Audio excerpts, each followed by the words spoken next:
Hey, doing Stefan from Blue Bayou. We're getting some new stays here where the Tipis are. Well, used to be. I still got the frame here, but we're gonna take that down. We're not putting Tipis this year. So that was a TP pad. This was a TP, well, not the wood, but the concrete was a TP pad, and I got another one down there. We're building some glamping stays on decks.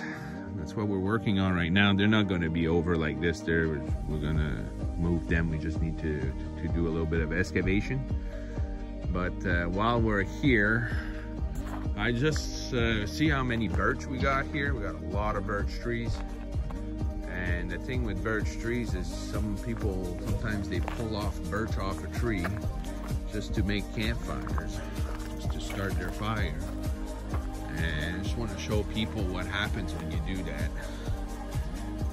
Some people you can see right there, you're killing the tree when you do that. And I'm gonna have to cut this tree, so that's why I'm doing this right now. But that's getting dried up, and won't give it too many years. It's just gonna kill the tree. And you can see this side right here. That's what happens when you remove the birch off a birch tree. Is that right, Terrence? Yeah, that's not good. Same thing here. Same peeling your skin off. It just killed the tree just by removing the bark. So, yeah, anybody that comes to see me this year, please leave my birch trees alone. Because I'm stuck to... I got enough trees to make campfire. I don't have to cut them all. I'd like to be selective when I cut trees, but when you guys take the birch off a tree, I can't be selective anymore. So Terrence here is helping me to do this part of the project.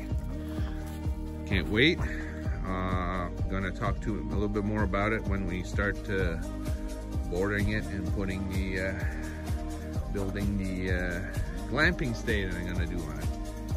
So we have water here. We're gonna send some water, so every lots have a little bit add some water if you need water for anything. I'm gonna send also a pipe to this one because I only had this water set up for the teepees. I'm just gonna make sure everybody has it this time around. It's not much of a big deal. We're just gonna tie into this 1/2-inch pipe, run a pipe that way, run a pipe this way. And every stay will have some water if you need to pour water to cook something or wash dishes. So that's it. Have yourself a good day. See you later.